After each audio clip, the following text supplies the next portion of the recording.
Assalamualaikum warahmatullahi wabarakatuh. Kali ini setelah kemarin kita mencoba untuk berbelanja, yaitu cara-caranya berbelanja di AliExpress. Sekarang saya mau menyampaikan proses tracking dan nanti kendala-kendala di AliExpress apa aja. Proses untuk trackingnya, sebelumnya kita nanti setelah melakukan proses pembayaran akan mendapatkan notifikasi notifikasinya berupa email seperti ini.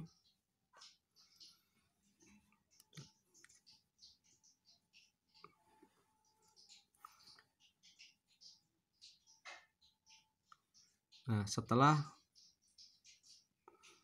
transaksi pembayaran dari DocuWallet sukses, nanti akan ada notifikasi dari DocuWallet dan AliExpress. Untuk DocuWallet seperti ini tampilannya, bahwa telah dilakukan transaksi yang sukses ke AliExpress.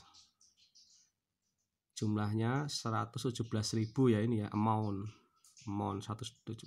Dan di AliExpress pun juga dapat notifikasi bahwa pembayaran juga sudah sukses.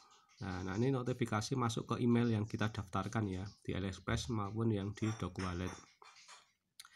Kemudian setelah transaksi membayar sukses, nanti kita juga akan mendapatkan email saat barang sudah dikirim. Nah, ini order nomor pesanan berikut telah dikirim. Nah, nanti setelah muncul email notifikasi bahwa barang sudah dikirim, kita bisa tracking di aplikasinya AliExpress. Kita buka AliExpressnya. Nah, kita klik di akun kita di stories.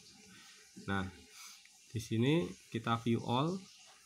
Kita bisa melihat semua transaksi yang pernah kita lakukan historinya ada semua di sini.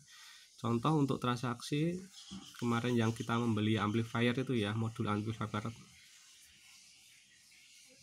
Ini kita tracking tracking di sini.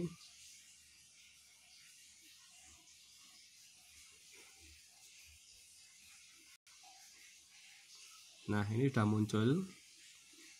Nah, perkiraan perkiraan barang sampai yaitu 30 September sampai Oktober tanggal 15 Kita cek untuk historisnya. Nah, ini trackingnya prosesnya. Di pertama kali paket dikirimkan yaitu tanggal 10 bulan 9 2020. Kemudian perjalanannya menuju ke warehouse sampai diterima ke pesawat terbang ini ke bandara, ini lewat udara pengirimannya Kemudian ada notifikasi meninggalkan negara ini Nah, nanti saat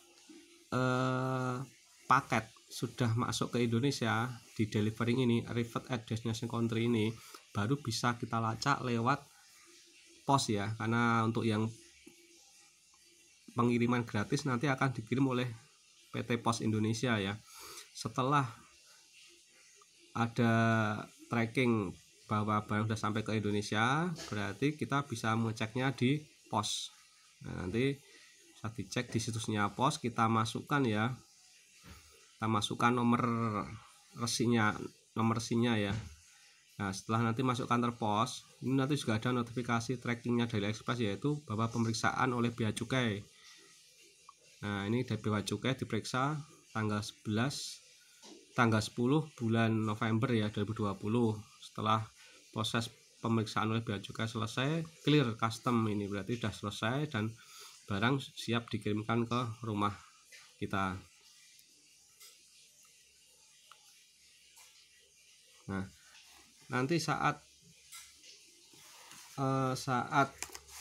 barang sudah sampai ke tempat kita, apabila transaksi melebihi dari 45.000 atau $3, kita akan mendapatkan tagihan ini dari bea cukai. Nah, dari bea cukai diwakilkan ke kantor pos. Nanti pembayaran kantor pos. Rincian tagihannya ini pemukaan negara, biaya masuk impornya 5.000, sama administrasi ini di kantor posnya ya, jadi total hanya membayar 15.000. Nah, ini nanti kita bayar di kantor pos. Kemudian saat nanti ada permasalahan, kendala barang tidak sampai atau barang rusak, bisa kita komplainkan ya. Kita komplainkan di, contoh ini kemarin saya transaksi yang gagal ya, uang udah kita transfer ke AliExpress tapi barang belum sampai, dia hanya stuck di airport aja ya, belum sampai ke Indonesia. Kita tracking dulu seperti apa tampilannya transaksi yang gagal ya, barang sudah dikirim tapi belum sampai ke rumah kita. Nah, ini adalah transaksi gagal, yaitu saya sudah mengirim transfer uang, barang sudah dikirim tapi dia hanya berhenti sampai di bandara dan nggak tahu tasnya barang itu hilang atau gimana. Ini adalah historis perjalanannya paket dari di pick up, dan dia hanya berhenti di sampai delivering, tidak sampai seperti yang tadi sampai ke bea cukai ya. Berarti kalau sampai bea cukai berarti selesai, dia barang sudah sampai ke Indo. Nah, ini barang belum sampai ke Indo, dia masih ke bandara ya, bandara dari sana ya, Cina sana. Nah, ini karena tasnya gagal, maka kita komplainkan ke penjualnya. Nah, ini di order detail. Nah, kita bikin dispute ya. Dispute itu adalah semacam komplain ya. Kita lihat komplainnya saya seperti apa.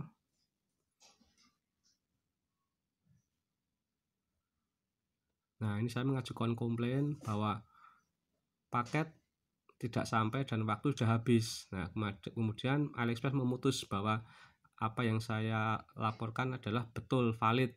Nah, kemudian putusannya AliExpress adjustment detail yaitu proposalnya pengembalian sebesar $1,75. Setelah itu komplain selesai, telah diproses, komplain selesai gitu ya. Nah, ini percakapannya saya dengan seller saat barang tidak kunjung datang. Ini adalah komplain-komplain saya, meskipun saya nggak bisa bahasa Inggris ya, asal-asalan, yang penting intinya kita komplain ya. Nah, ini saya menyampaikan bahwa paket tidak sampai. Nah, kemudian dari penjualan menyarankan untuk saya mengecek ke kantor pos. Sudah saya cek, barang juga tidak ada. Nah, ini percakapannya ya. Sebagai seller saya sarankan mereka harus bertanggung jawab untuk mengembalikan uang saya. Nah, ini adalah komplainan ya, barang tidak sampai. Jadi untuk proses pengembaliannya itu cukup hanya 3 hari ya. 3 hari uang sudah masuk ke Dogo Wallet kita. Jadi kalau teman-teman mau mencoba berbelanja dari situs luar negeri, silakan, karena barangnya sangat banyak sekali pilihannya dan harganya juga murah-murah. Silakan kalau mau mencoba belajar membeli barang dari luar negeri, bisa diikuti tutor saya. Kalau memang ada kendala atau permasalahan, nanti bisa ditanyakan ke saya. Sebisa mungkin saya akan menjawab. Kalau nggak bisa ya nanti akan saya carikan referensinya, jawabannya. Demikian yang bisa saya sampaikan. Semoga bermanfaat. Terima kasih. Wassalamualaikum warahmatullahi wabarakatuh.